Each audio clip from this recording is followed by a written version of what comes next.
Haleluya. Apa kabar semuanya? Mari sama-sama di dalam Pray From Home kita mau merenungkan firman Tuhan. Dan malam ini sebelum kita merenungkan firman Tuhan, mari kita berdoa bersama. Bapa, di dalam nama Yesus, kami rindu firman-Mu memenuhi hati kami dan kami menjadi pelaku firman-Mu dan kami percaya Tuhan. Tuhan akan mampukan kami yang mau dan setia melakukan firman-Mu. Terima kasih Bapa, pengurapan dari tempat Maha Kudus turun atas kami, memampukan kami untuk mendengar dan menjadi pelaku firman-Mu. Dalam nama Yesus, amin. Nah, malam ini saya akan sharing tentang bersukacita selalu. Dalam kehidupan kita menjalani hari demi hari, waktu demi waktu, itu adalah pilihan dan keputusan kita. Memang kita dilahirkan dari papa dan mama yang mungkin saja Anda, sebagian dari Anda, nggak pernah mengenal papa dan mama Anda sejak dari kecil. Ada juga yang lahir dari keluarga bahagia, sehingga dari kecil sampai dewasa, sampai menikah, punya anak, bahkan bertumbuh bersama dengan anak-anaknya, orang tuanya pun bersama-sama dengan mereka. Dan kekasih Tuhan, apapun boleh terjadi dalam kehidupan kita, tetapi yang sangat menentukan kehidupan kita adalah pilihan dan keputusan kita sendiri. Jadi hal bersukacita adalah pilihan dan keputusan kita. Oleh sebab itu jangan sampai kita salah memilih dan memutuskan. Apapun boleh terjadi di luar kehidupan kita, tetapi respon dan reaksi kita itu sangat menentukan kehidupan kita dari hari ini sampai hari ke depan. Ada banyak orang yang masih tinggal hidup di masa lalunya, sehingga dia selalu bercerita tentang masa lalu, hidup di masa kini seperti hidup di masa lalu. Mari kekasih Tuhan, kita tidak hidup di zaman halu, ya, tetapi kita hidup di zaman now, sehingga ketika kita menghidupi kehidupan kita hari ini, hidupi dengan penuh syukur, penuh sukacita, jalani dengan pilihan dan keputusan yang benar. Mari kita lihat dari 1 Tesalonika 5 ayat 16. Dikatakan, bersukacitalah senantiasa. Ini adalah ayat terpendek yang saya bisa lihat. Ya, dalam sebuah Alkitab ada ayat yang terpendek, bersukacitalah senantiasa. Ada ayat yang terpendek lainnya, tetapi ini hanya dua kata, bersukacitalah senantiasa. Jadi malam ini kita bisa belajar untuk bersukacitalah senantiasa. Yang pertama kita belajar, sukacita itu berasal dari Allah. Roma 14 ayat 17 dikatakan demikian, sebab kerajaan Allah bukanlah soal makanan dan minuman, tetapi soal kebenaran, damai sejahtera, dan sukacita oleh Roh Kudus. Nah, ini bisa saya singkat dengan KDS, ya. Jadi di dalam kerajaan Allah ada KDS, ya. Kebenaran, damai sejahtera, dan sukacita dari Roh Kudus. Warga kerajaan Allah hendaknya menikmati KDS ini. Jadi kita hidupi setiap hari di dalam kebenaran, damai sejahtera, dan sukacita dari Roh Kudus. Dan menikmati KDS itu adalah pilihan dan keputusan kita. Mungkin orang bisa mengajak kita, orang bisa menjelaskan kepada kita, tetapi pilihan dan keputusan ada di tangan kita sendiri. Bukan pilihan dan keputusan dari orang lain. Saya masih ingat ketika saya diajak oleh kakak rohani saya yang sekarang sudah meninggal. Dia ajak saya untuk datang ke gereja. Saya berulang kali menolak. Tetapi suatu kali ketika mereka kontak saya, menjemput saya bersedia. Padahal setiap Sabtu mereka beramai-ramai jemput saya, tetapi saya menolak. Padahal mereka datang ke rumah saya cukup jauh, saya tolak berulang kali. Tetapi ketika saya sudah satu kali masuk ke gereja, terus saya menikmati suasana ibadah, suasana penyembahan yang luar biasa. Firman Tuhan dibagikan, saya menikmatinya. Dan terus-menerus saya jatuh cinta dengan Tuhan. Dan itu terus berlangsung sampai hari ini. Nah, kekasih Tuhan, Hal yang pertama, sukacita berasal dari Allah. Jadi terimalah sukacita itu datang dari Allah, bukan dari kehidupan kita sendiri. Kita bisa tertawa karena kita melihat tayangan-tayangan yang lucu, tapi setelah itu hati kita bisa kosong lagi. Tapi kalau sukacita yang berasal dari Allah, itu yang memampukan roh kita, jiwa kita, dan terpancar lewat ekspresi tubuh kita. Roh, jiwa, dan tubuh kita berubah ketika kita menikmati sukacita yang datang dari Allah. Nah, saudara yang dikasih Tuhan, yang kedua, sukacita adalah perintah. 1 Tesalonika 5 ayat 16 tadi katakan, bersukacitalah senantiasa. Bahkan dikuatkan kembali dari surat Rasul Paulus kepada jemaat Filipi, dalam Filipi 4 ayat yang keempat dikatakan, bersukacitalah senantiasa di dalam Tuhan. Sekali lagi kukatakan bersukacitalah. Jadi kalau saudara hari-hari ini ingin melihat surat atau kitab yang ada di dalam Alkitab kita yang berbicara mengenai sukacita, bacalah kitab Filipi atau surat Filipi itu. Karena Rasul Paulus menulisnya di penjara Roma kepada jemaat di Filipi. Orang yang seharusnya keadaan berduka, tetapi malah menguatkan orang lain untuk bersukacita.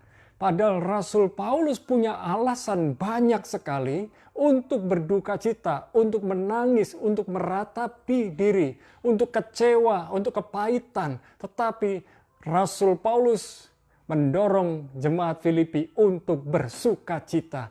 Sekali lagi saya akan bacakan Filipi 4 ayat yang keempat. Dikatakan bersukacitalah senantiasa dalam Tuhan. Sekali lagi kukatakan bersukacitalah. Dan kekasih Tuhan, ini yang harus kita sadari bahwa jika kita tidak bersukacita, berarti kita menentang perintah Allah. Dikatakan bersukacitalah. Kairo. Ini merupakan kata kerja aktif. Jadi orang yang bersukacita itu aktif, bergerak, tidak hanya pasif. Dan saudara yang dikasih Tuhan, orang yang bersukacita, dia punya hubungan yang baik dengan Tuhan. Artinya, jika kita tidak bersukacita, berarti kita tidak punya hubungan yang benar dan baik dengan Tuhan. Jika kita tidak bersukacita, artinya kita menentang perintahnya Tuhan. Dan kalau kita tidak bersukacita, artinya hidup kita dikuasai oleh roh yang lain. Roh selain Tuhan, berarti roh yang lain, roh hantu. Dan kita mudah jatuh sakit kalau kita tidak punya sukacita. Sukacita yang datang dari Tuhan adalah kekuatan kita. Joy of the Lord is our strength.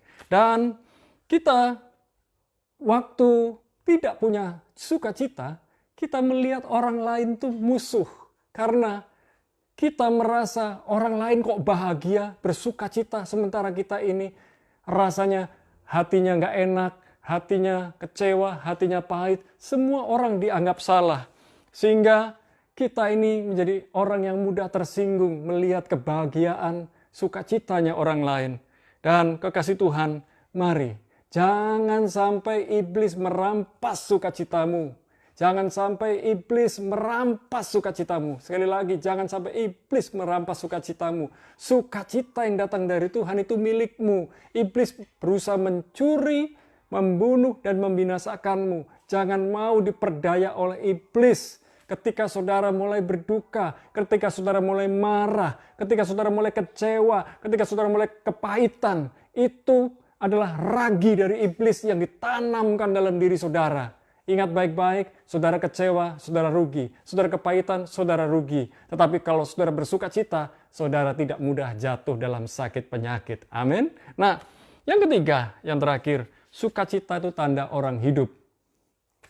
Jadi, kalau kita hidup, kita wajib bersukacita.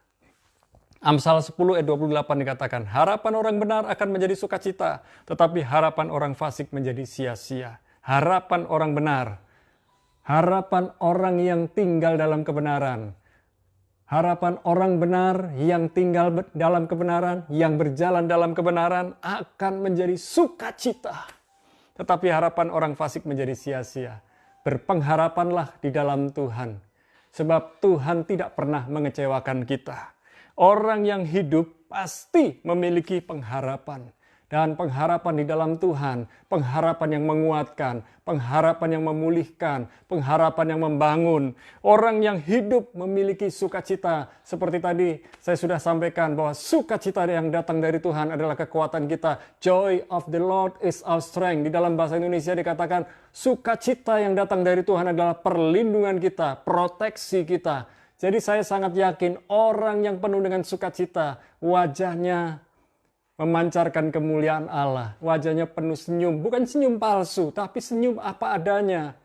Apa adanya. Dan ingat baik-baik, ketika kita bersukacita, ketika kita tersenyum lewat ekspresi tubuh kita, otot-otot di wajah kita, otot-otot di tubuh kita segar kembali. Haleluya. Dan mari, jangan salah bergaul. Orang yang penuh sukacita, orang yang penuh semangat, orang yang penuh pengharapan, dia akan berkumpul dengan orang-orang yang penuh sukacita, penuh pengharapan. Dan orang-orang yang demikian bikin hidup lebih hidup, bergairah. Dan banyak orang akan berkumpul bersama dengan mereka. Karena ketika berkumpul dengan orang-orang macam begini, wow, sangat senang, sangat bahagia, sangat bersukacita, enak sekali. Yang dibicarakan bukan soal kekecewaan, bukan soal kepahitan, bukan soal kemarahan, tetapi bercerita tentang kebaikan Tuhan, kemurahan Tuhan, dan banyak hal yang indah, yang luar biasa. Pastikan Anda bergaul dengan orang-orang yang penuh syukur, penuh sukacita, penuh pengharapan, dan hidup saudara lebih daripada hidup. Haleluya. Jadi, kesimpulannya, bergaulah dengan orang yang bersukacita. Akhir kata, bersukacitalah senantiasa di dalam Tuhan. Sekali lagi kukatakan, bersukacitalah. Mari kita berdoa. Kami berdoa ya Tuhan bersama para kekasih Tuhan yang bersama-sama dengan kami. Kami percaya tubuh, jiwa, dan roh kami kuat, jauh dari sakit penyakit, bahkan sakit penyakit enyah dari kehidupan kami. Ketika kami menikmati joy of the Lord, menikmati sukacita dari Tuhan. Dan biarlah sukacita dari Tuhan itu menguatkan kami, menyembuhkan kami, memulihkan kami. Kami buang segala kekecewaan, kami buang segala kepahitan, kami buang segala kemarahan, kami buang segala hal-hal yang negatif. Kami isi kehidupan kami dengan hal-hal yang benar, yang baik, yang datang dari Tuhan. Mari ya Tuhan, penuhi kami, hamba-Mu bersama keluarga, bersama saudara-saudari yang ada di bumi Indonesia dan di berbagai negeri untuk memenuhi hati kami dengan sukacita yang datang dari Tuhan. Kami percaya kekuatan kami diperbarui, hidup kami diperbarui, kami makin segar, makin kuat, makin melekat erat dengan Tuhan, kami makin bersyukur kepadamu, dan kami percaya roh, jiwa, tubuh kami bukan hanya selamat tetapi sehat, sozo. Kami menjadi sehat roh, jiwa, dan tubuh kami. Sehingga ketika kami bekerja, ketika kami melayani orang lain, apapun posisi kami sebagai karyawan ataupun sebagai pemimpin, kami melayani orang lain, bekerja melayani orang lain dengan penuh syukur dan sukacita. Bahkan para mahasiswa, para student, kami berdoa, biarlah mereka pun belajar setiap hari walaupun dari rumah. Mereka belajar dengan penuh syukur dan sukacita. Terima kasih Bapa. Kami minta ya Tuhan, buat para kekasih Tuhan yang sedang mengalami sakit di tubuh mereka, sakit di jiwa mereka, bahkan ada yang sakit di roh mereka, dijamah oleh pilur Yesus, sembuh dalam nama Yesus. Dan kami percaya Tuhan adalah Yehovah Rafa, Tuhan yang menyembuhkan, Tuhan yang memulihkan. Kami berdoa, bila mana ada saudara-saudari kami yang sedang mengalami sakit, Tuhan menjamah mereka. Yang sedang mengalami sakit COVID-19 pun Tuhan jamah kehidupannya. Sehingga keluarganya dipenuhi damai sejahtera. Kami percaya rekan-rekan dan saudara-saudari kami yang sudah minta didoakan oleh kami percaya ya Tuhan, mereka mengalami kesembuhan dan mujizat yang datang dari Tuhan. Bu Silvi di Jakarta, Ama dari Pak Adi di Surabaya, kami percaya mereka sembuh dari COVID-19 segera. Terima kasih Bapak untuk Dedi Paulus, yang hari Jumat mendatang sudah akan pulang ke rumah, disembuhkan dari sakit penyakit sesak nafas jantungnya dan albuminnya naik. Terima kasih Bapa. Kami bersyukur pula untuk saudara-saudari kami yang hari-hari ini membutuhkan jawaban dari Tuhan. Tuhan memberikan hikmat, pertolongan, kekuatan, dan Tuhan memberikan kemampuan bagi setiap orang yang mau dipakai oleh Tuhan. Terima kasih Bapa, kami memberkati pula bangsa negeri Indonesia, sehingga pemimpin kami, Bapak Presiden Jokowi, Tuhan pakai dia dengan hikmat-Mu yang ajaib dan luar biasa untuk memimpin negeri bangsa Indonesia ini. Kami berdoa pula Tuhan untuk saudara-saudari kami yang ada di luar negeri, sebagai perantau, sebagai tenaga kerja di luar negeri, mereka menjadi duta bangsa Indonesia di luar negeri. Dan biarlah mereka dimanapun mereka berada, mereka diberi kekuatan, diberi hikmat, diberi pertolongan dan kesehatan yang di atas rata-rata. Kesehatan yang prima. Terima kasih ya Tuhan, malam ini sebelum kami beristirahat, kami membuka kedua belah tangan kami, turunkan berkat-Mu. Di dalam nama Bapa, Putra, dan Roh Kudus, di dalam nama Yesus kami menikmati sukacita yang datang dari Tuhan dalam kehidupan kami. Sukacita-Mu adalah perlindungan kami, adalah kekuatan kami. Dalam nama Yesus sama-sama katakan, amin. Tetap bersukacita dalam segala perkara, jangan biarkan iblis mencuri sukacitamu. Tuhan Yesus memberkati. Haleluya.